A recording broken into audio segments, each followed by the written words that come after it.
The noon sun in 1879 sat hard over Red Mesa, Arizona, pressing light like a hot coin against the street. Dust ran in little rivers along the warped boards as a woman's scream cut the heat. Brig Hollis had Lena Hart by the hair, dragging her past shuttered windows and a sheriff's door that would not open. Across the way, Wyatt Sutter watched from the shade of the saloon, hat tipped, smile thin as wire. A red-tailed hawk circled high, a dark hook against the white sky. And somewhere under that sky, a man on a one-eyed roan heard the scream and remembered a promise he had not said out loud in years. Malachi Booker came out of the glare slow, dust up to his knees, reins loose in his left hand. The roan, Ash, flicked an ear and planted his feet like a stump that grew where it pleased. Malachi didn't shout. He didn't run. He set himself in the middle of the street the way a fence post sets itself, all buried weight and quiet. Brig kept coming, boots scuffing, a big man, meat-heavy and flushed. Lena stumbling behind him, slack-kneed from pain, dress torn at the hem. "Let her go," Malachi said. His voice was not loud. It didn't need to be. The street carried sound, and fear carried the rest. A few faces showed between curtains. One curtain fell at once. Sutter shifted a toothpick to the other side of his mouth. "You don't speak for Red Mesa, cowhand." Malachi's hat brim hid his eyes, but the sun found his scar anyway. A pale seam along his cheek like a dry riverbed. "I speak for what's decent," he said. Briggs stopped just long enough to pull Lena's head back with a jerk that made her gasp. She was young, though it was hard to tell with the dust. Blood made a thin line down from her mouth, bright as paint on old wood. Her hands didn't fly. She curled them into the air, licked her split lip, and looked at Malachi as if measuring if he was real. "Thief," Brig grunted. "Caught her nosing in Sutter's office." Lena's breath came pinched and quick. "I was—" The word cracked. She swallowed it. Malachi's right hand hung easy near the worn grip of his Colt. He didn't touch it. Touching is a promise. "Let her stand," he said. "Then talk." Sheriff Coyle's door opened 2 inches and shut again. A chair creaked inside, then stilled.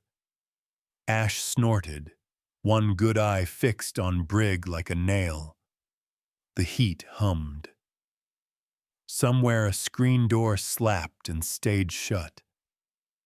Sutter came off the saloon step. Not far, just enough to make a shadow on the street that didn't belong to him. "Red Mesa's mine, son," he said. "Mine's got payroll to meet and order to keep. You want order. You start by dragging certain folks where they won't make trouble." Malachi looked at the hand in Lena's hair. "Order starts with letting go." Briggs' laugh was a saw with no teeth. "You want her? Take her." He shoved, mean and sudden. She stumbled forward. Malachi stepped in and caught her by the elbow. Not a grab, more like you steady a thing you don't want to break. Her weight settled against air and then on her own feet. Her hair hung across her face. He didn't touch it. "Easy," he said. She nodded once, small, like that was all her body could spare. He moved between her and Brig. He stood so Ash was a step behind his left shoulder, a quiet wall with breath and muscle. A hawk shadow crossed his boots and was gone. The day bent back on itself a little, like it might cool, and with that small shift a memory came for Malachi, fast as a knife. A backyard in Kansas, wash on the line, a child's laugh spilling under a summer sky. Then a gunshot no one saw coming. The laugh cut, and the sky went white. He had been a soldier then, and after, and in all the years since he had learned this. Anger was a river that took you where it ran unless you built banks for it. He'd built them with law and habit and quiet. He had held them in place with his own hands. "You're in my street," Briggs said, and took a half step that showed his weight wanted the fight. "You're in her hair," Malachi said. Sutter whistled low, the kind men used to call dogs. "Ralph," he said to the sheriff behind the door, "do your job." The door stayed shut. Malachi kept his eyes on Brig. "Folks are watching," he said. "They'll remember which of us did right." Briggs' jaw worked. Tired flies tangled in sweat on his neck. His gun sat in his holster like a thought he wasn't done thinking. Lena's voice came thin and sharp. "I didn't steal, I was owed." Sutter smiled wider at that. "Listen to the bold little bird." "Birds fly," Malachi said. He shifted his stance a hair, left foot in dust, right heel edged into a rut, the kind of thing you only see if you're looking for it. He breathed out. The street breathed with him. The whole town felt like a chest too long held tight. "Last ask," he said. "Let her go and we talk like men." Briggs' fingers opened an inch and tightened again. A knot that hadn't learned how to be rope. The tendons in Malachi's forearm smoothed like a line. Light swung off the saloon mirror and flashed across Sutter's ring. The hawk cried once, high and lonely, like something old and simple. No one moved. Then Brig hauled back hard. Malachi's hand began to lower toward the Colt. Slow enough to be seen. Sure enough to be finished. The street held its breath. The gun never fired, though it came close enough for the air to tighten. Malachi's voice broke the spell before metal could. "You got two choices, Brig. Let her go or lose the hand that's holding her." It wasn't shouted. It was the way a man says something he'll make true. Briggs' grip faltered. His breath came heavy, like a mule's in the heat.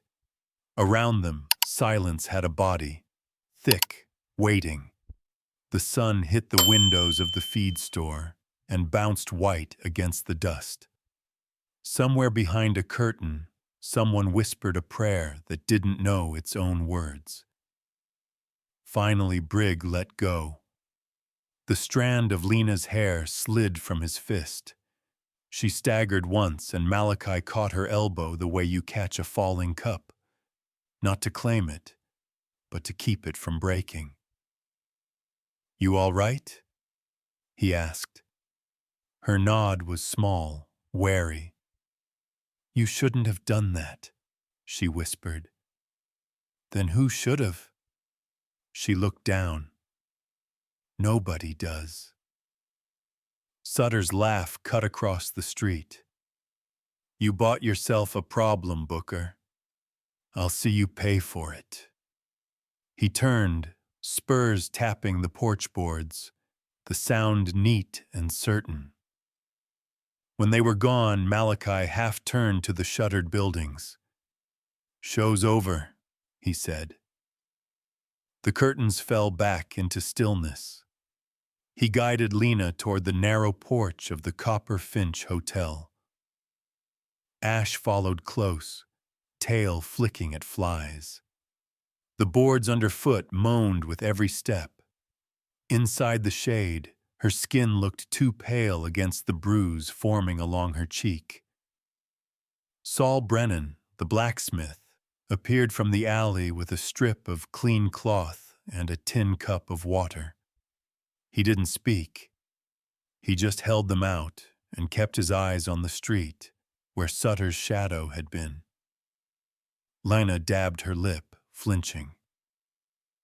"They'll come again," she said. Malachi took off his hat, ran a thumb along the rim.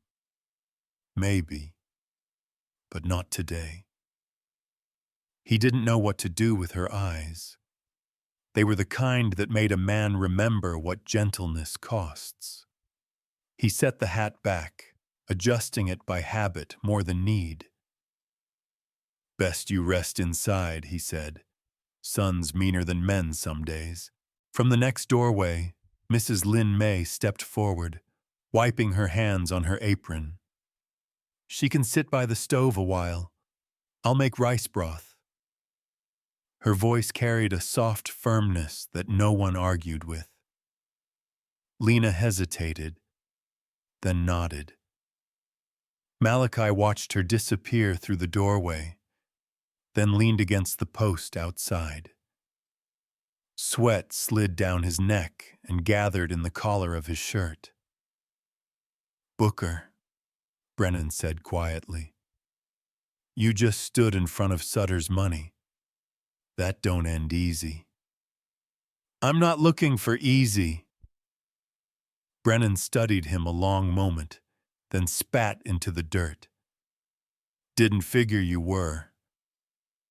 He walked off toward his forge, hammer already echoing like a second heartbeat across town. Ash stamped once, restless. Malachi rubbed the horse's neck, murmuring something low that wasn't quite words.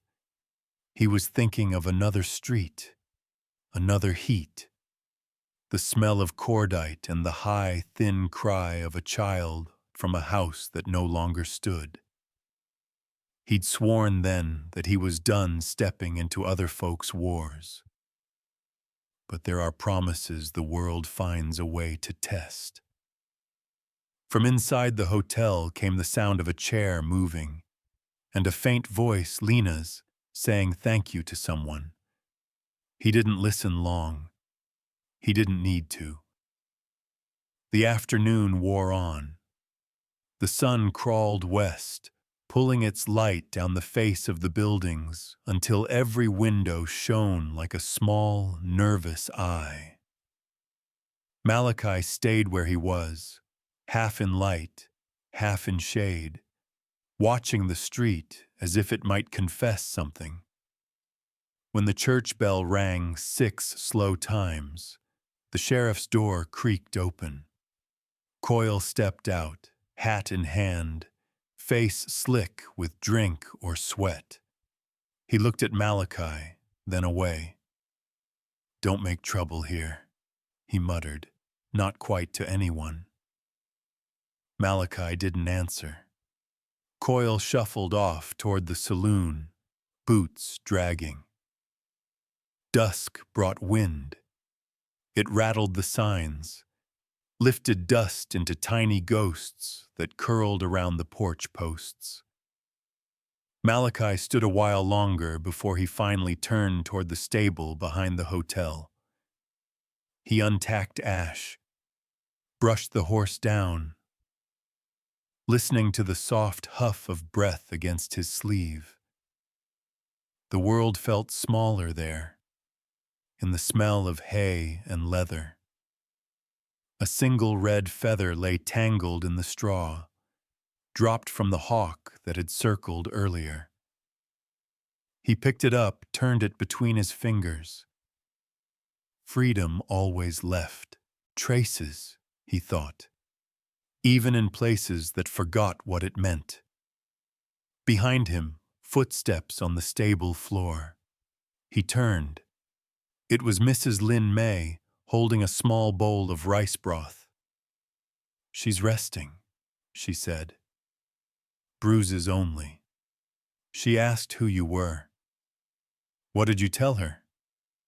"That you looked like a man who carries ghosts." Malachi gave a slow nod. "She's not wrong." When she left, he leaned against the stall door, watching the last of the daylight sift through the cracks. A lone coyote barked far off, the sound thin against the settling night. He wondered how many ghosts a man could carry before they started steering him instead. Outside, lamps flickered on one by one, yellow islands in the dark. From the saloon came a piano trying to sound cheerful and failing. Malachi stayed in the quiet until the notes blurred into nothing. Then he stepped out into the cooling air, the red feather tucked into his hatband. The street was empty again, but it didn't feel finished. Something in the dust still waited to rise. Night settled slow over Red Mesa, the kind that didn't cool much but changed the color of things. The dust went gray, the boards went black, and the stars waited their turn above the crooked roofs. Inside her small room at the Copper Finch, Lena Hart sat on the edge of the bed with a candle trembling beside her. The wax ran like sweat down its side. She kept one hand pressed to the bruise at her jaw and the other beneath the mattress, feeling for the notebook she had hidden before the drag through the street. It was still there, warm from her body, pages rough and filled with secrets that could kill her if anyone knew. She opened it anyway. Names filled the paper. Miners dead from accidents, dates that didn't match the ledgers she'd copied from Sutter's office. Next to each name she'd drawn a small mark, almost a cross. She'd been gathering these pieces for months, sneaking out between shifts at the saloon, writing by lantern light in the back room, waiting for a chance to send them to Tucson. That chance had almost ended under Briggs' fist today. She breathed slow. Through the window came the sounds of the town turning in for the night. Boots on planks, a horse's snort, the far hum of a piano pretending not to be lonely. Every sound felt sharper now, as if the world were listening back. There was a knock, not loud. One knuckle patient. She froze. The candle flickered. "Miss Hart?" It was Malachi Booker's voice, low and rough, softened by the door. "You need anything?" "I'm fine," she said too fast.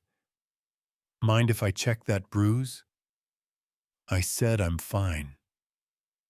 Silence. Then his footsteps turned away, steady on the boards. She heard him stop at the end of the hall, maybe looking out the window there. She waited until the sound of his boots faded before she pulled a folded paper from between the notebook pages. A receipt stamped with Wyatt Sutter's mark. Supplies for Tunnel 3. Dated a week before the collapse that killed 6 men. Paid in full, but the wood delivered had been old, cheap, soft. She had proof, and it was enough to make her tremble. The candle sputtered. She covered the flame with her hand to steady it. The light jumped across the wall, catching the faint outline of the door. A shadow moved there, tall, slow. She slid the pasum notebook back under the mattress. Her fingers brushed the handle of the knife she kept tucked beneath the frame. But the shadow passed. Boots on stairs, heavy. Brig, maybe, heading toward the bar. The boards groaned under his weight, and she stayed still until it faded. Her shoulders eased a little. She turned to the window. Outside, the hawk from earlier rode the wind above the rooftops, just a shape against the moon. Freedom, or warning, she couldn't tell. Downstairs, Malachi stood in the narrow hallway by the stable door, looking out at the street he had defended that afternoon. The smell of rain was on the air, but there were no clouds yet. He saw his own reflection in the glass, the scar along his cheek white against the dark. He touched it once, not for pain, but for memory. In another place, another war, he'd seen faces vanish under smoke and dust, promises buried too fast to keep. Can't save everyone, he muttered to himself, though he didn't quite believe it. From somewhere above came a faint creak, like a board shifting under a careful footstep. He lifted his head. Then a soft sound, a gasp, muffled quick. He crossed the hallway, hand near the Colt, moving quiet as thought. At the bottom of the stair, he looked up. The light from the candle in Lena's room spilled under her door in a thin line. Nothing else. He waited a long breath. Then the candle went out. He stood there a while longer, letting the night settle again. Finally, he turned back toward the stable. Upstairs, Lena held her breath. She had blown the candle because of what she'd seen through the crack in the door. A shadow lingering too long at the end of the corridor. It hadn't been Malachi. Too still. Too cold. She slipped from the bed, crept to the window, and looked down. The street was empty except for a figure near the saloon, lighting a cigar. The flare showed Sutter's face for a moment. His eyes turned toward the hotel. She closed the curtain. Her heart beat hard against her ribs, the same rhythm it had kept all her life whenever she was too close to being caught. She lay down, notebook under her pillow, knife under her hand. Sleep didn't come. Only the memory of the drag through the street, and the sight of Malachi's steady back between her and the men who wanted to own her silence. Sometime near dawn, she dreamed she was flying above the desert, her hair like flame behind her, the hawk circling beside her. Then the ground rose fast, red dust, hands and shouting. She woke with her breath stuck in her throat. The window glowed faint with morning. From outside came the low murmur of a horse and a man's voice. Malachi talking to Ash, the sound calm, almost kind. It steadied her. She didn't know why. She pressed the notebook flatter under the mattress and whispered to herself, just a little longer, one more day.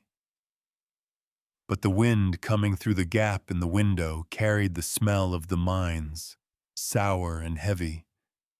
The town was still breathing its own sickness, and she knew the next day would not be any quieter than the last. The hawk cried once far off, and somewhere under the street, a timber groaned. The morning broke pale and soundless, as if the sun itself was cautious about touching Red Mesa. Dew had turned the dust to clay, soft under boot and hoof. Malachi Booker led Ash out to water behind the stable. rolling his shoulders like a man waking from a night that never quite let him rest. The sky was thin blue, sharp at the edges, and the hawk was already circling, silent but sure. He rubbed the roan's neck, listening to the drip of water into the trough, when he heard footsteps behind him. He turned. Saul Brennan stood there, smoke already curling from the cigar clenched in his teeth. "Heard you played sheriff yesterday," Brennan said. Malachi grunted. "Town needed one. Town's got one. Not the kind that stands up." Brennan looked past him toward the hotel. "That woman you pulled out. She's stirring more trouble." Malachi shrugged.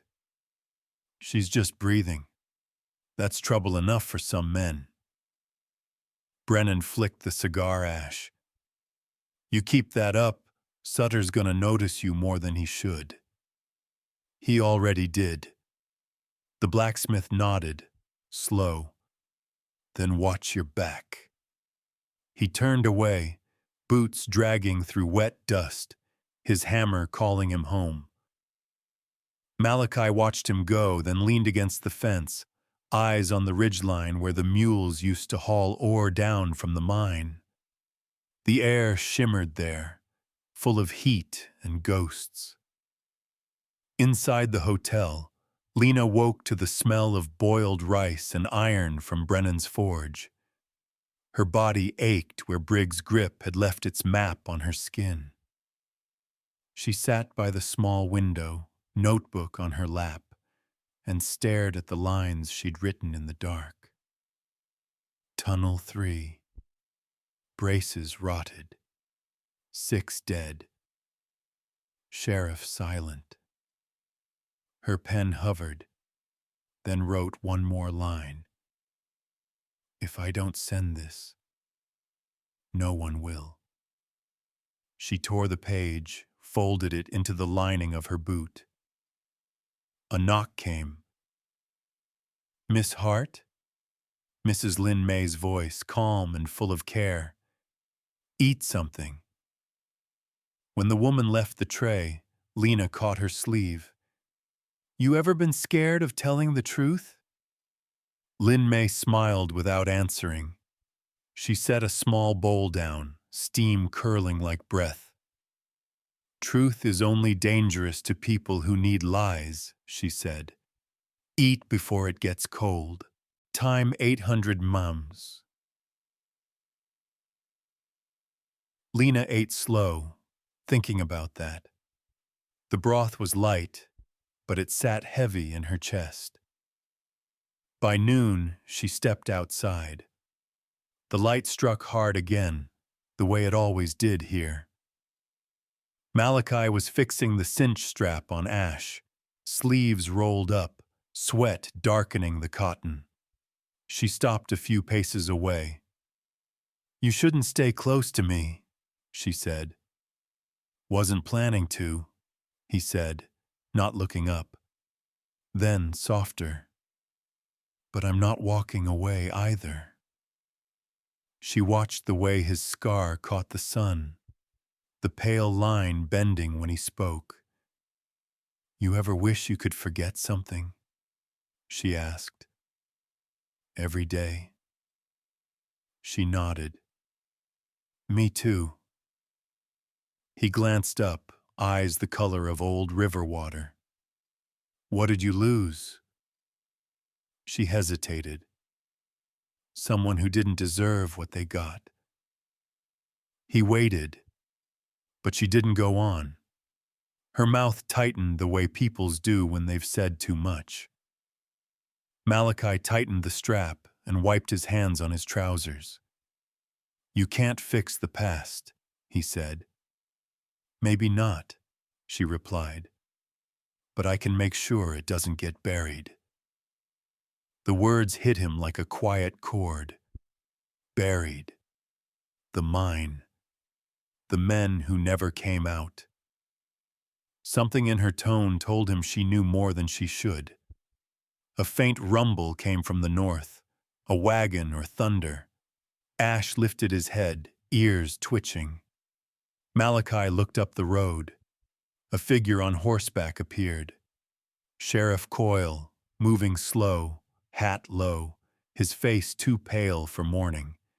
He reined in beside them, cleared his throat. "Sutter says you're to leave town," he muttered. Malachi said nothing. Coyle rubbed his neck. "Ain't my choice, just passing the word." Lena stepped forward. "You could choose not to." He flinched, eyes darting. "You don't understand how things work here." "Maybe you don't either." Coyle's jaw worked. "Careful, Miss Hart." Then he wheeled his horse and rode off, the hooves kicking up dust that settled slow and thick between them. Malachi watched him go, then turned back to her. "What's Sutter after you for?" Her mouth opened, closed. She looked away, toward the mine's ridge. "For asking questions." He studied her a moment longer, then nodded once.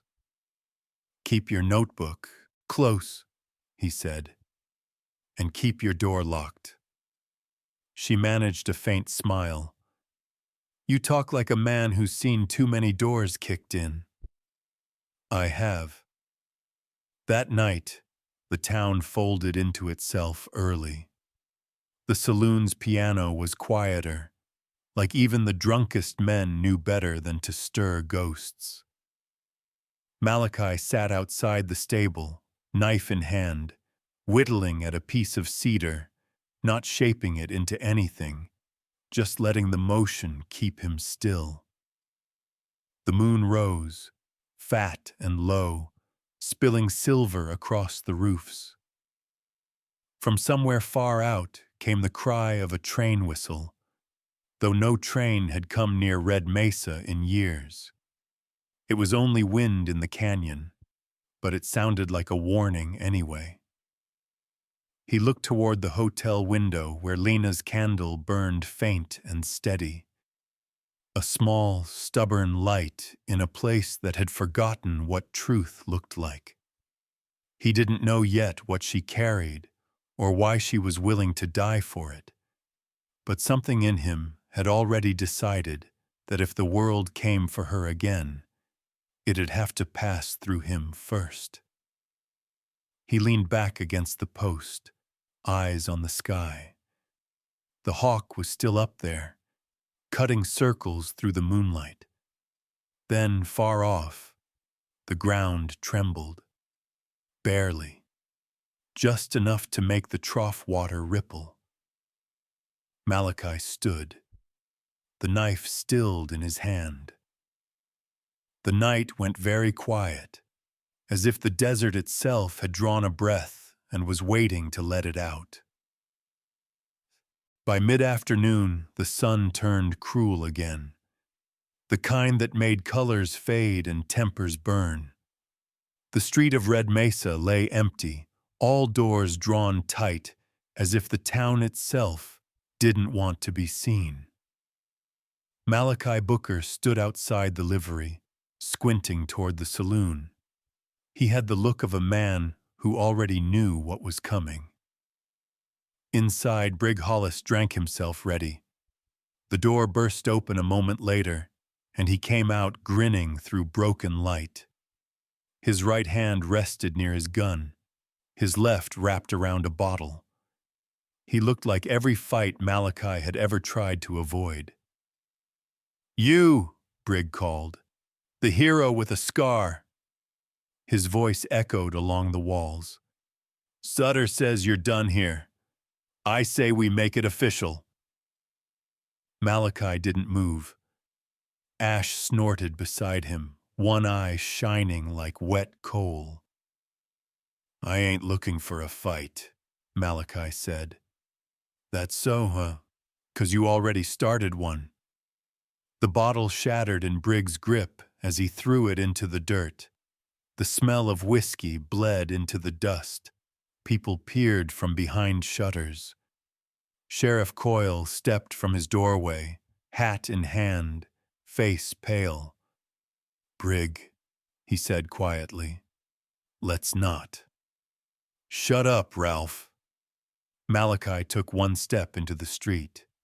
The boards creaked under his boots, loud in the silence.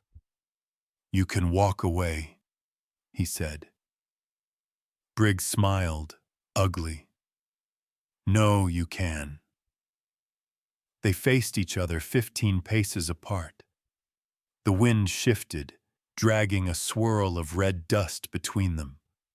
Somewhere a screen door slammed, then nothing, just heat and breathing. Malachi's hand hovered near his Colt, not touching, not threatening, just there, like the shadow of a thought. His eyes never left Briggs. "Count your steps," Briggs said, voice low. "See which one's your last." Malachi exhaled. "You don't want this." "I want your blood on this road, cowboy." "Then come take it." Brig drew first. Always the loud ones do. The motion flashed, a blur of leather, sun, and rage. Malachi's gun came up slower, smoother, almost sad. One shot cracked the air. Briggs' revolver spun from his hand and hit the dirt. For a heartbeat, no one moved. The echo rolled down the empty street, slow as thunder. Then Briggs clutched his hand, cursing, blood spilling bright between his fingers. Malachi holstered his Colt. "You're still breathing. Take that as grace." The saloon door creaked open.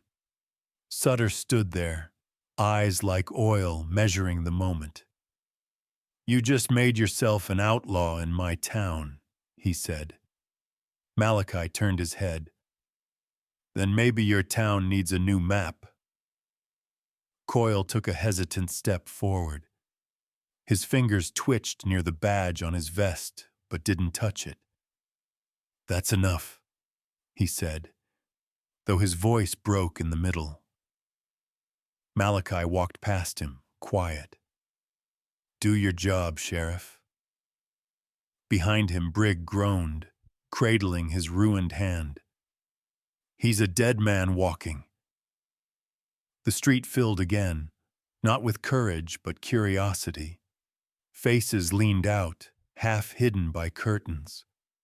Malachi stopped in the shade of the hotel. Lena stood by the railing, eyes wide, mouth tight with fear and something else. Respect, maybe, or anger he couldn't tell apart. "You shouldn't have drawn," she said. "I didn't," he answered. She looked past him, at the wounded fiend crawling toward the saloon. "That won't be the end of it. Things like him never end easy." Her hand brushed the railing, restless. "You think you can fix this town?" "No," he said, "but I can stop it from killing more people today." The wind lifted a curl of her hair and set it free. For a second, she looked softer, younger. "You're going to get yourself killed." "Been close before." He gave her a faint nod, then turned toward the stable. The sound of his boots faded under the low murmur of onlookers. Inside, he poured water into a basin and washed his hands. The red rinsed away, streaking the tin. He caught his reflection in the water. A man holding too many ghosts. From the doorway, Brennan spoke. "You think that was mercy out there?" Malachi dried his hands. "Close as I know how to give." "Close gets you buried." "Maybe, but it buys time." Outside, the sun was lowering, cutting the sky into orange and iron.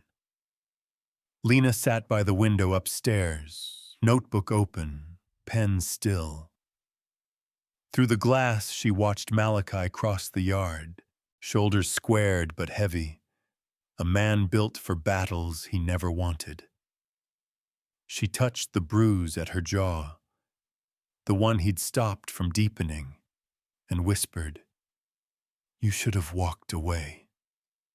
Below, Coyle stood at the edge of the street, the torn warrant in his hand trembling before he folded it once, twice, then tore it clean down the middle. He let the pieces scatter. When he looked up, Sutter was watching from the saloon doorway. Mouth curved into a smile that didn't reach his eyes.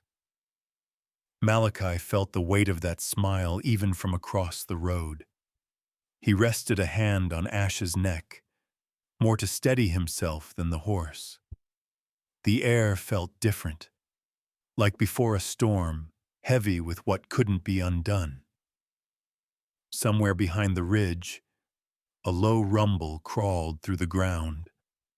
The trough water quivered. He lifted his eyes toward the north, where the mines cut into the earth. The wind carried a smell of metal and damp. He turned toward the hotel, meaning to tell Lena something. He didn't yet know what.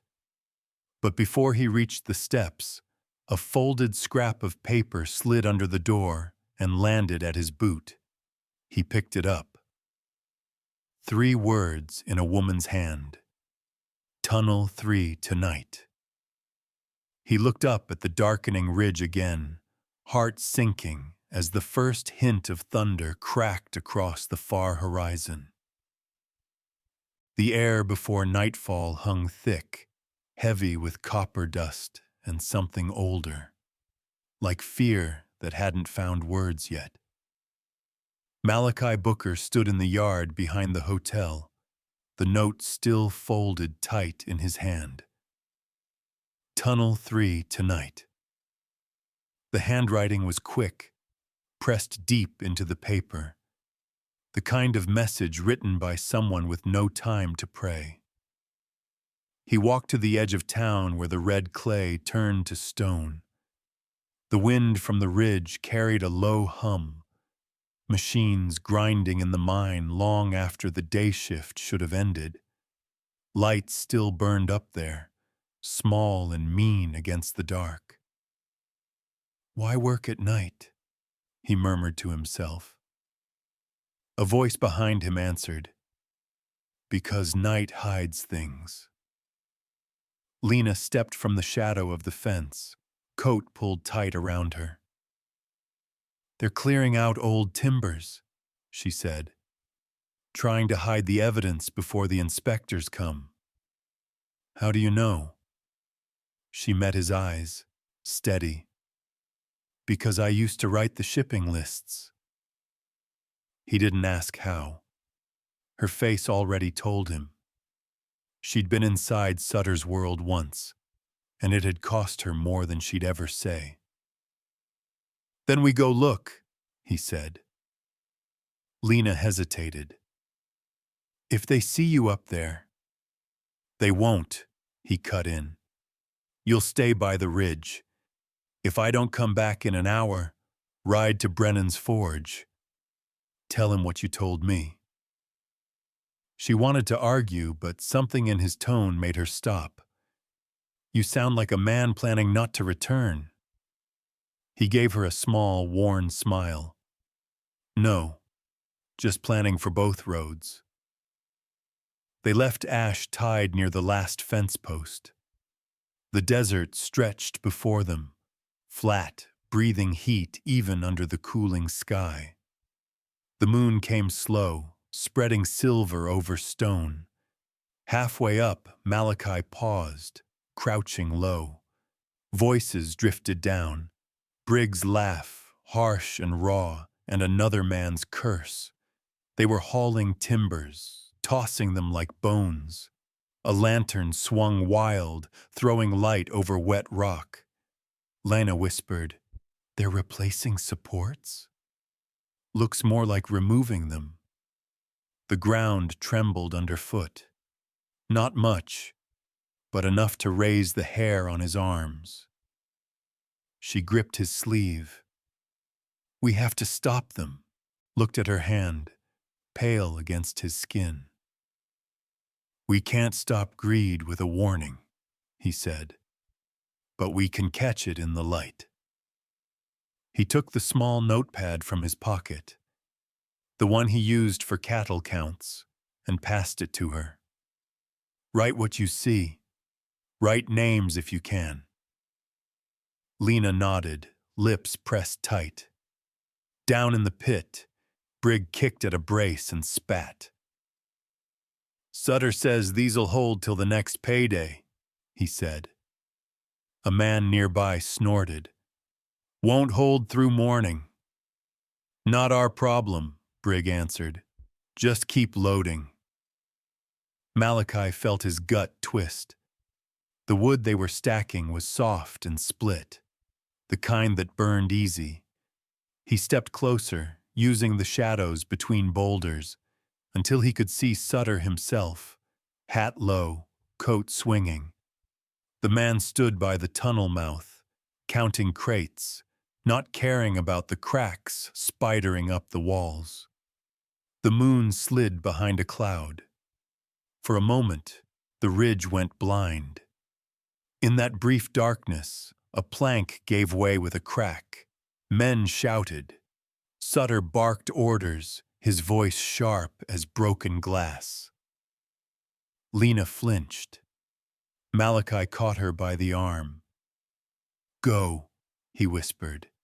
Back to town. No, she said. Not without you. Now, he hissed, eyes still on the ridge. The lantern light flared again. Brig turned toward the sound of footsteps on gravel. Too near. Who's there? Malachi pushed Lena down behind a rock. Run when I move, he breathed. He stepped into the open. Evening, Brig. The man froze, shock flickering into hate. You. Before Brig could lift his gun, Malachi fired once into the dirt at his feet. You're about to bury more men than you ever knew, he said. You think Sutter's gonna dig you out when the ground gives way? Sutter's voice cut through. Booker, you've gone too far.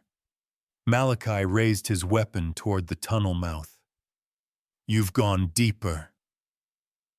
The earth shuddered again, longer this time, like an animal warning it was about to move.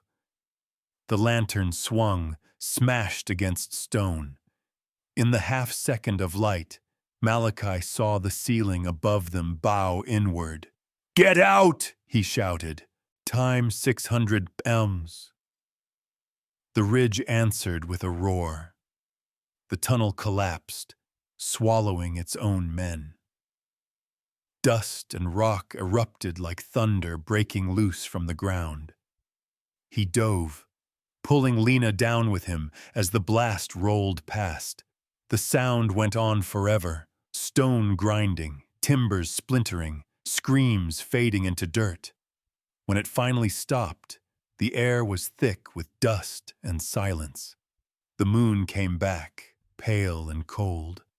Lena coughed, eyes wide and wet. They're trapped, she whispered. Malachi nodded, still catching his breath.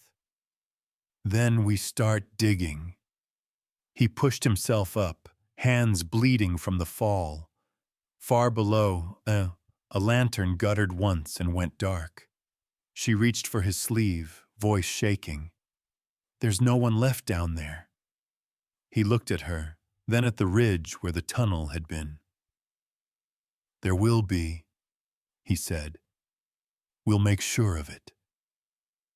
They started down towards a town, the red dust clinging to their skin. Behind them, the mountain exhaled one last groan, like the earth itself had decided it had had enough lies for one night. The wind shifted, carrying the smell of crushed timber and smoke down to Red Mesa. Windows began to open. Dogs barked. The town was waking to the sound of what it had allowed. Malachi and Lena reached the first fence post where Ash waited, nervous and stamping. Malachi looked back one more time at the ridge glowing faint under the moon. "This doesn't end tonight," she said. "No," he answered. "It's just begun." Somewhere far above, the hawk cried once and vanished into the stars. The morning after the collapse came without birdsong. Red Mesa woke under a haze of dust so fine it glittered, catching in the light like broken glass. The ridge above town still bled smoke from the cave-in at Tunnel 3. Every man who'd heard the roar was now walking that way, pickaxes slung, voices low, afraid of what they'd find. Malachi Booker was already there, sleeves rolled, face streaked with dirt. He had been digging since before dawn, his hands raw, his breath a steady rhythm between shovels. Lena Hart knelt beside a broken lantern, holding what was left of her notebook open on her knee, trying to count names, trying to make sure every one of them was written down. They worked until the ground trembled again, just once, a small warning. "Back!" Malachi shouted. The miners scattered as a section of wall sighed and fell inward, sealing itself once more. From the edge of the pit, Sheriff Coyle appeared, hat in hand, eyes hollow. "How bad?" he asked.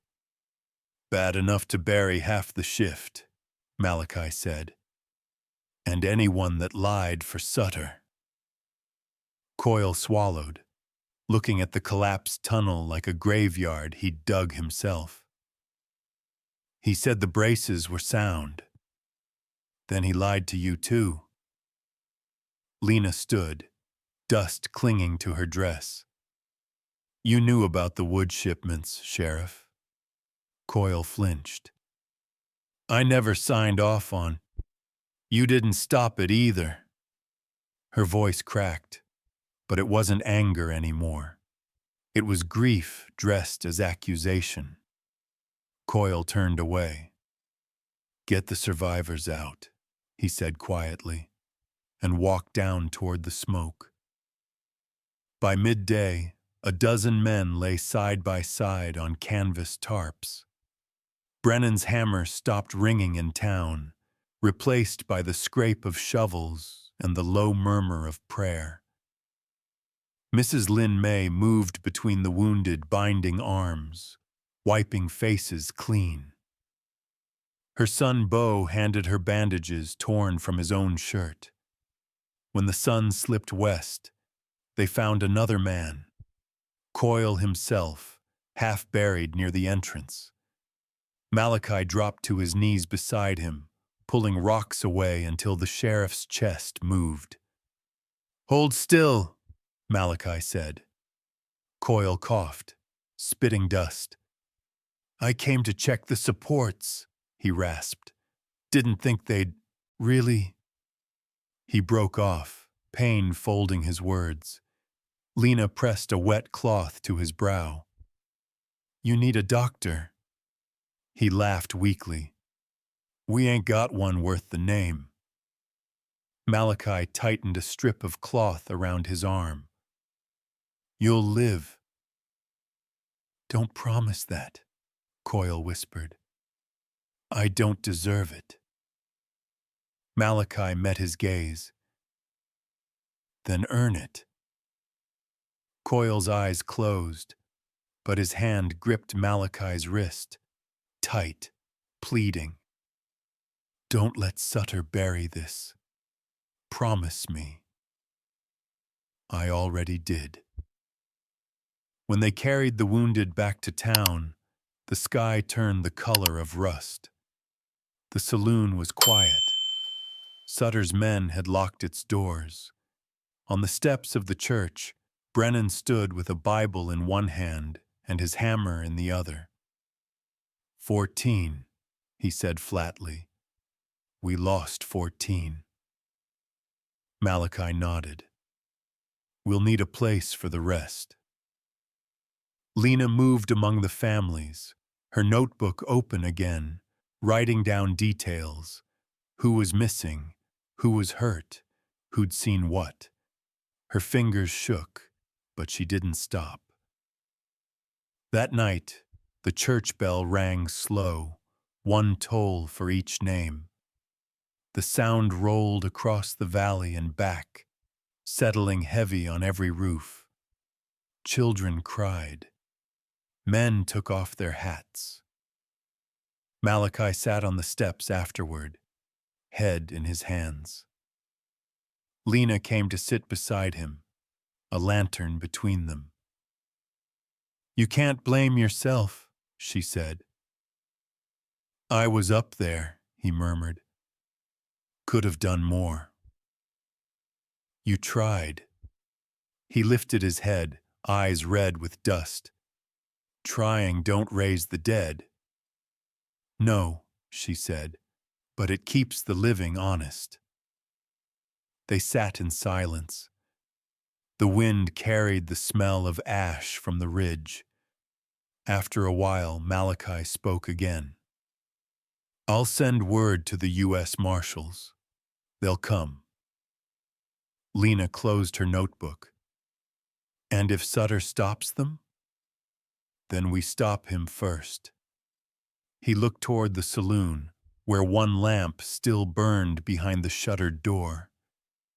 He's in there, he said, counting what's left of his money, wondering how to spin this. You'll go tonight? Not yet. He rubbed his palms together, raw and bleeding. Not until the town's ready to see him for what he is. Coyle stirred in the pew where Lin May had laid him, whispering something fevered. Brennan bent over him, caught a single phrase. Tell them the truth. Outside, thunder rolled over the hills, echoing the sound that had started it all. Malachi rose. We start digging again at first light, he said. Lena looked up at him, her eyes soft but steady. For the bodies? For the truth, he said. Bodies will come with it. He walked into the rain that had just begun to fall, hat low, shoulders darkening under the first drops.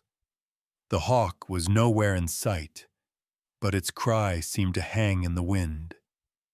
A sharp, unseen promise that nothing stays buried forever. Behind him, the bell swung once more, an afterthought of grief. And under the wet earth of Tunnel 3, something shifted. A sound small as breath, but enough to make every man within hearing turn toward the ridge and listen. The rain didn't stop all night.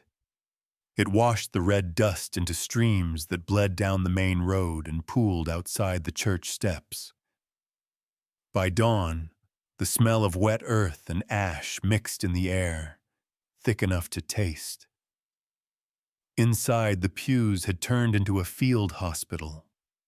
Miners wrapped in rags, mothers whispering prayers, Brennan hammering splints out of table legs. Malachi Booker stood by the open door, watching the ridge. He hadn't slept. The light was gray, but his eyes were darker.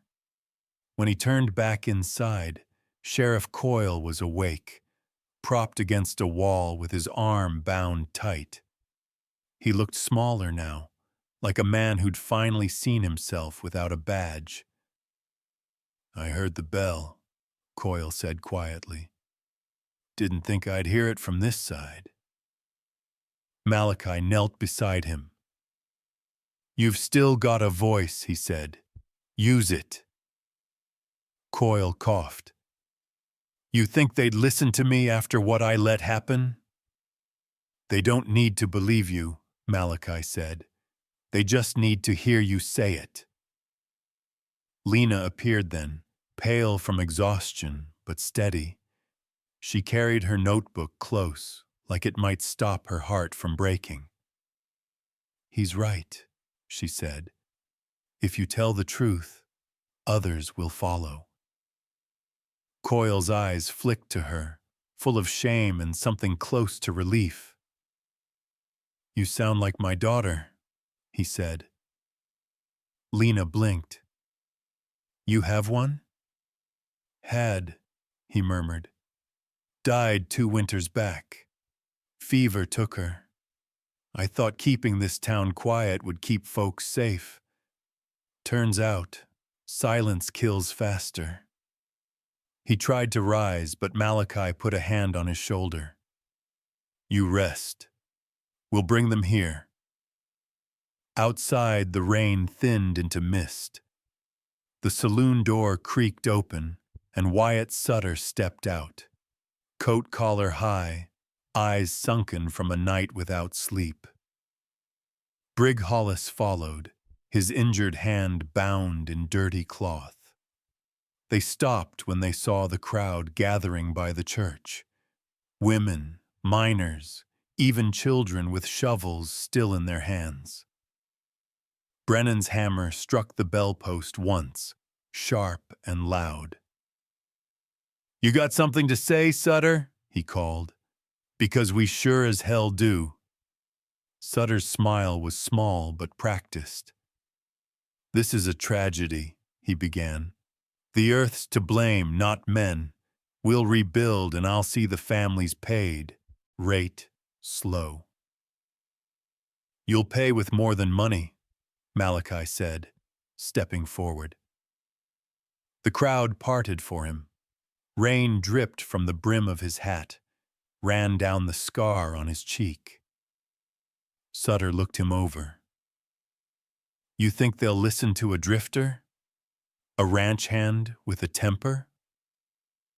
Lena's voice cut in, calm and clear. They'll listen to me. She held up the notebook, its pages swollen from the rain. These are the ledgers you forged, the orders for rotten wood, the signatures you paid men to fake, every name of every miner you buried under your greed. Brig took a step toward her, but Malachi drew his gun halfway and Brig froze. Then came Coyle's voice, hoarse but strong, from the doorway of the church. She's telling the truth. Every head turned. The sheriff limped forward, coat flapping open, no badge on his chest. I took Sutter's money. I looked the other way. Men died for it, but not again. Gasps rippled through the crowd.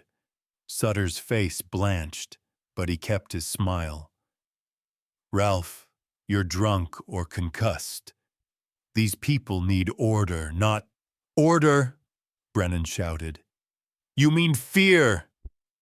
He slammed his hammer down on the steps, the sound splitting the air like a gunshot. Coyle raised his voice. I'm placing Wyatt Sutter under arrest for manslaughter, fraud, and conspiracy. Sutter barked a laugh. On whose authority? Mine, Coyle said. The law may be weak, but it ain't dead yet. The sheriff staggered down the steps. Malachi moved beside him, holstering his gun, but staying close. Sutter's hand twitched near his belt.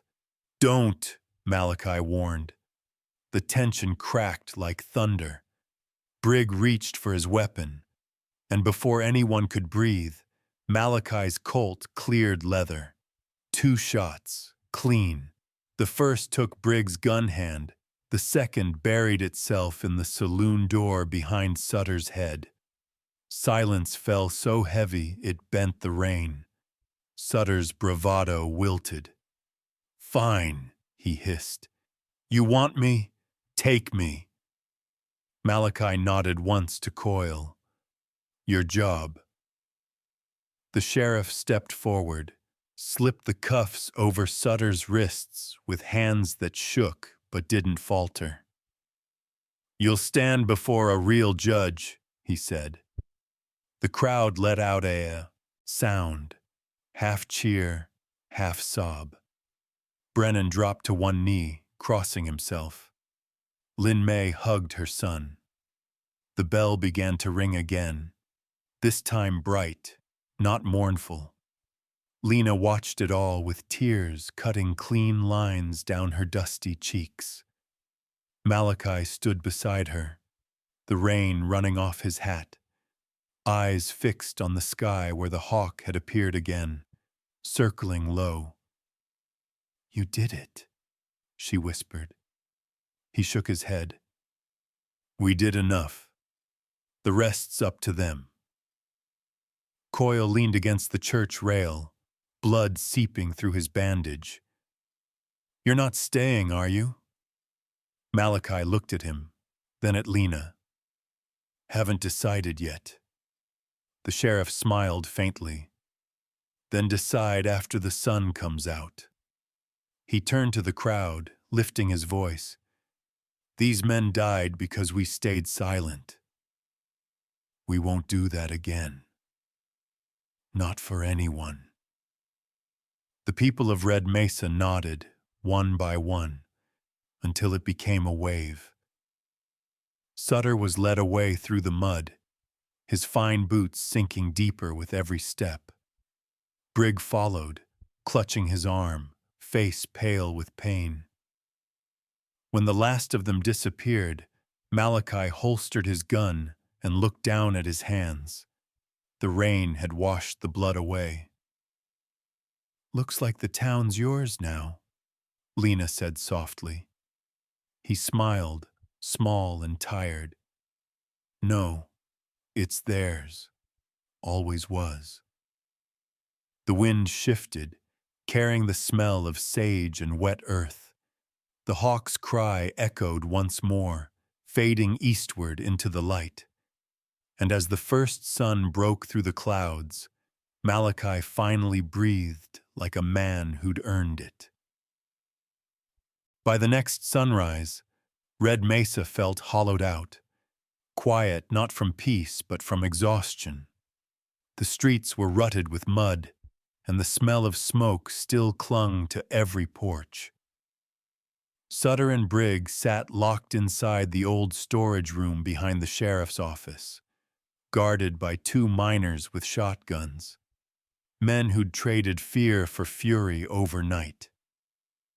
Malachi Booker leaned against the doorway, hat low, watching the scene like a man trying to believe it was real. The town that once looked away was now standing upright, rough but awake. Inside the office, Lena Hart spread her damp papers across the desk. The ink had bled, but the words still lived. Brennan stood beside her, wiping soot from his hands. Never thought I'd see proof, he said. We all knew, but knowing ain't the same as seeing it written. Lena nodded.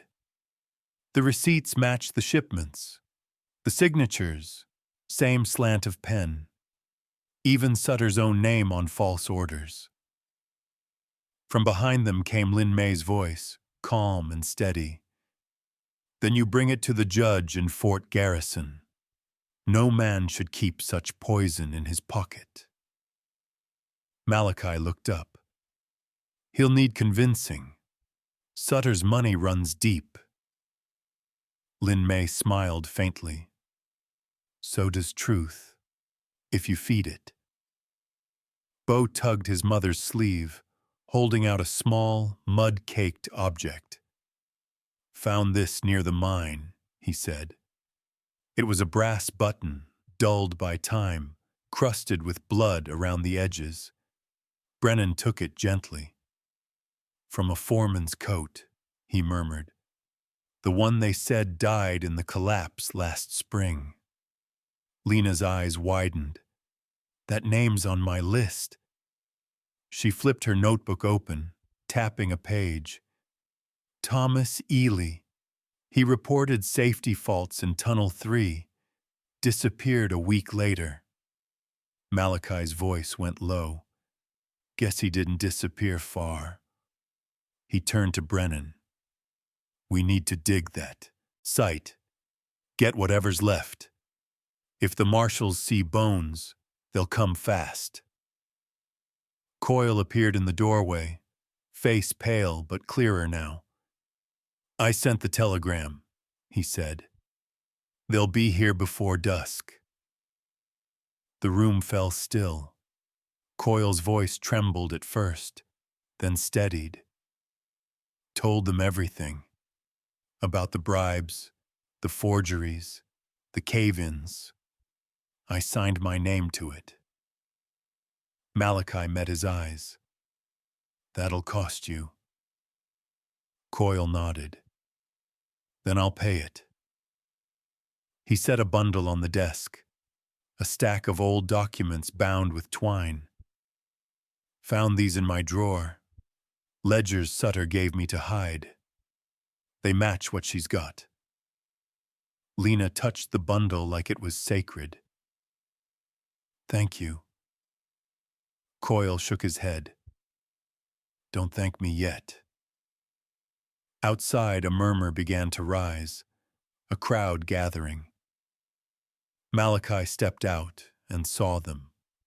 Townsfolk standing shoulder to shoulder, some still in work clothes, some with bandages, all facing the sheriff's office. Their eyes weren't angry now. They were waiting. Brennan walked onto the steps, holding the brass button high. This belonged to Thomas Ely, he said. He died telling the truth none of us would hear. The crowd shifted, voices low. Malachi followed him out, Lena at his side. We've got proof, she called.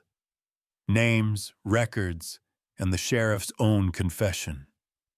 The marshals are coming. No one can bury this anymore. Someone shouted. Then what about us? Malachi turned toward the voice. You tell your part, he said. Every man who worked those tunnels, every woman who lost someone. You speak it out loud. That's how we keep it from happening again. The silence that followed wasn't empty. It was heavy, filling every corner. Then, one by one, voices began to rise. Miners naming friends, mothers naming sons, words turning to witness, grief turning to strength. Inside the cell, Sutter sat with his head down, listening, his jaw clenched tighter with every name. Briggs spat on the floor. They'll hang us before sundown. Sutter didn't answer. He just stared at the wall, where light from the barred window made thin golden lines across the mud. By noon, a rider appeared on the horizon, a marshal's flag snapping behind him. The crowd parted to let him through. He dismounted, mud splashing up his boots. Marshal Dean, he said, flashing a badge. Heard you've been busy.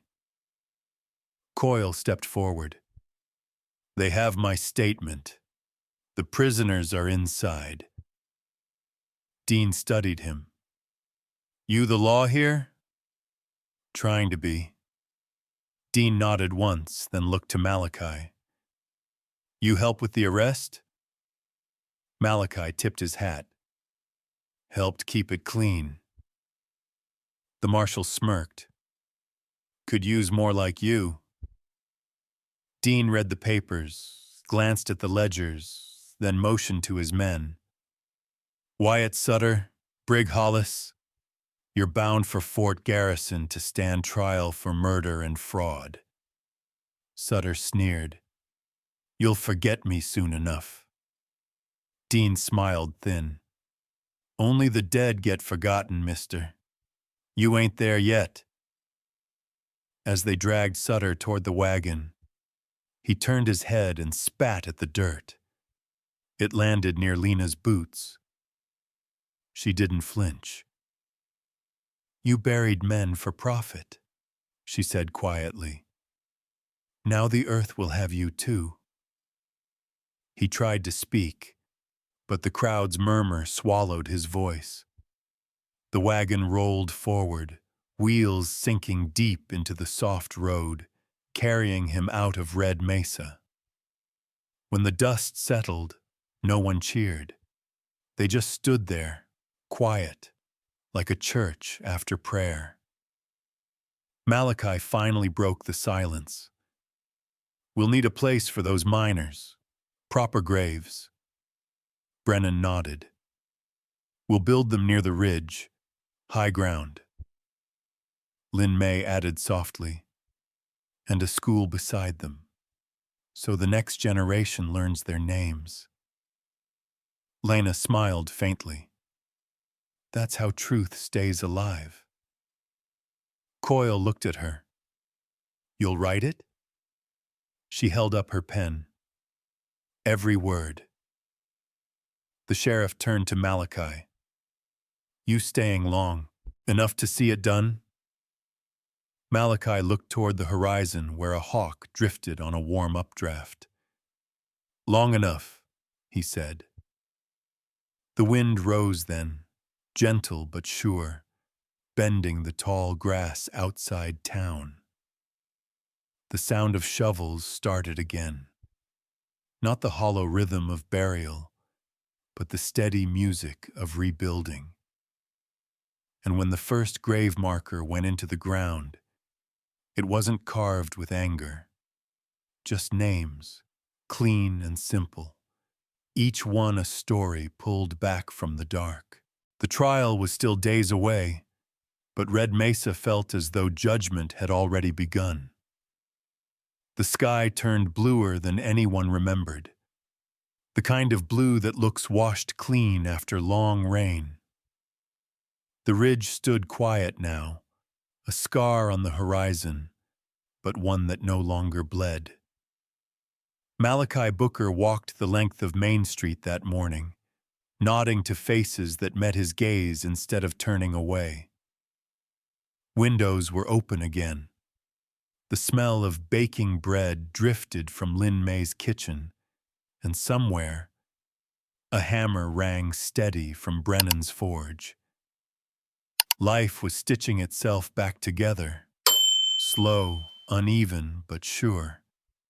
He stopped by the sheriff's office where Coyle was packing a small satchel. Marshal Dean left at first light, Coyle said without looking up. He'll take Sutter and Briggs straight to Fort Garrison. Trial starts next week. Malachi leaned against the door frame. You going? Coyle shook his head. My place is here now.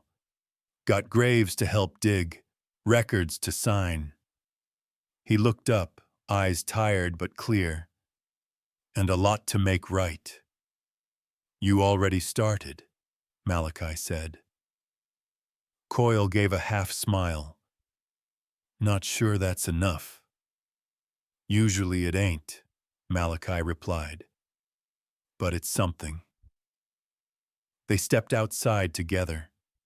The air was cool, almost kind. Lena Hart was on the church steps, handing papers to the townsfolk, copies of the testimony, the miners' names, and what little she'd written about the trial to come.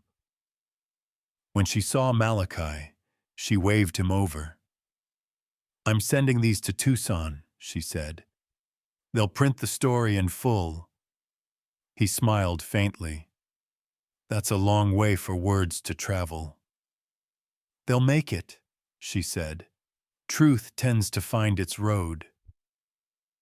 Brennan joined them, his hammer slung at his belt. We're raising a memorial by sunset, a post for each man lost. You'll come. I'll be there, Malachi said. Good, Brennan replied. Then turned to go, leaving the smell of iron and smoke behind him. When the crowd dispersed, Lena stayed on the steps, eyes on the ridge. Feels strange, she said quietly. The quiet, like the town's waiting for something. Maybe peace, he said. She glanced at him, the wind tugging a loose strand of hair across her cheek. You don't sound like a man who believes in peace. I've seen it once or twice, he said. Never stays long. She smiled, small and tired. Maybe you just kept riding before it found you. He didn't answer. Instead, he reached into his saddlebag and pulled out a coil of new rope. Fresh hemp, clean and unused. For the schoolhouse frame, he said. Figured you might need it. She looked at it, then at him. You're leaving. Thinking about it. Because it's over? He met her gaze. Because it's starting. Her eyes softened. Then stay for the start, at least. He hesitated. You sure the town wants a black rancher hanging around after all this? The town wants a man who stood up when no one else did, she said. Color don't wash courage off a man. For a moment, neither spoke. The silence between them felt warm, alive, the kind that didn't need filling. That afternoon, the people of Red Mesa gathered at the ridge. The sun was low and gold, painting every face in soft light. They stood in a semicircle around the new markers, simple wooden posts, each with a name burned into the grain. Coyle read aloud, his voice unsteady but proud. Thomas Ely, Henry Cobb, Miguel Torres. Each name carried weight, each pause a breath for the dead and the living alike. When the list ended, Brennan planted the last post deep into the ground, and Lin May tied a strip of red cloth to it. The wind caught the fabric, fluttering it like a small flag. Malachi stood beside Lena at the back of the crowd. Looks right, he said. It does, she whispered. Feels like the town's breathing again. As the people drifted away, leaving the ridge in quiet reverence, she and Malachi lingered. The sky deepened to copper. The hawk appeared again, tracing a slow circle overhead. Lena turned to him. I meant what I said earlier, about staying. He looked down at his hands, scarred and rough. Don't know if I know how to stay. You don't have to know, she said softly. Just do it once. He gave a low laugh, the first real one in days. That easy, huh? She reached out, fingers brushing his. Maybe not easy, just worth it. He studied her hand resting against his, then looked up at the fading sky. Maybe worth's all a man needs. From below, the town bell rang, 3 slow chimes that rolled across the valley, not morning this time, but marking evening's peace. Malachi exhaled, long and steady, and for the first time in years, the air didn't feel heavy going in. The trial at Fort Garrison began under a dry, blinding sky. People filled the courthouse until no seat was left. Miners with scarred hands, widows in black, and children too young to understand justice but old enough to feel it. Wyatt Sutter sat chained beside Brig Hollis, his fine suit wrinkled, eyes still burning with arrogance. Sheriff Coyle stood across the room, hat in his hands, waiting for the judge to call his name. When he took the stand, the room fell still. "I was sheriff of Red Mesa," he said quietly, "and I took Sutter's money. I let men die.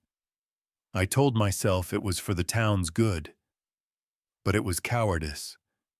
I can't undo it, but I can tell the truth now." He pointed to Sutter. "That man bought my silence, and the price was 14 lives." A murmur swept the room. Sutter's lawyer objected, but the judge motioned him down. Lena Hart rose next. Her hands trembled as she opened her notebook. "These are his ledgers," she said, laying each paper down. "False shipments, forged signatures, wood so rotten it split in a man's hand." Brennan followed, bringing the brass button and a broken timber beam. "This is what killed them," he said simply. Lin May spoke after him, voice calm, describing the wounded she'd tended and her son's discovery at the mine. Then Malachi Booker stood, broad shoulders casting a long shadow across the floor. "I'm no lawman," he said, "just a man who's buried enough ghosts. I watched a town stay silent while evil strutted through the street. You can't build anything worth keeping on that kind of quiet." His words settled like dust after thunder. When the judge asked for the verdict, it came fast. "Time 400 mems." The jury foreman rose. "Guilty on all counts." Sutter's mouth twisted. "You'll regret this," he spat. Coyle met his eyes. "We already did." The gavel struck once. "Life imprisonment with hard labor," the judge declared. "All mining profits returned to the victims' families." A sound rippled through the crowd, half relief, half disbelief. Brennan wiped his face. Lin May clasped Beau's hand. Lena lowered her pen, staring at the ink-stained pages that had finally become proof. Outside, sunlight poured through the open doors. Coyle stepped out first, the weight on his shoulders finally lifting. "Red Mesa's yours now," he said to Malachi. Malachi shook his head. "It belongs to those who stayed." Lena came beside him, her voice soft. "And to those who didn't walk away." He looked at her, eyes gentler than the first day she'd seen them. The wagons carrying Sutter and Brig rattled away down the dusty road, the sound fading like the end of a storm. When silence returned, the wind carried only warmth, and above the courthouse roof, the hawk circled once, gliding toward the open sky. The wind over Red Mesa turned soft again. Weeks had passed since the trial, and the desert had begun to green in places where no one thought it could. Wild sage bloomed pale along the fence lines, and the air smelled like something beginning, not ending. Malachi Booker stood outside the new schoolhouse, hands rough with work, hat pushed back on his head. The rope he'd once carried now tied the beams steady, holding the roof instead of breaking men. Behind him, children's laughter spilled through open windows, a sound this town hadn't known in years. Beau was among them, chasing a ball made from old cloth. Brennan had built the door hinges. Lin May cooked for the workers, and Coyle, still wearing the badge, though humbler now, was teaching the older boys how to read maps instead of arrest warrants. When Lena Hart stepped onto the porch, her dress brushed with chalk dust, he looked up. "You got them learning letters already?" he asked. "They're quicker than most grown men I've met," she said, smiling. "And louder." He chuckled, the sound low and warm. "That's how you know they're alive." She came to stand beside him, both of them watching the children through the open door. "Your rope's holding well," she said. "It was never meant to hang anyone," he replied. "Just took me too long to remember that." The afternoon sun dipped low, setting the rooftops aflame with gold. A breeze carried chalk dust and the faint scent of sage between them. Lena leaned on the post, her voice softer now. "Do you still think of leaving?" Malachi hesitated, looking past the horizon. "I used to think staying put meant getting stuck, but maybe it just means you've found the right place to stop." She turned to him. "So have you?" He looked at her fully then. No words, just the kind of gaze that feels like a decision, made from the chest, not the head. "Yeah," he said finally.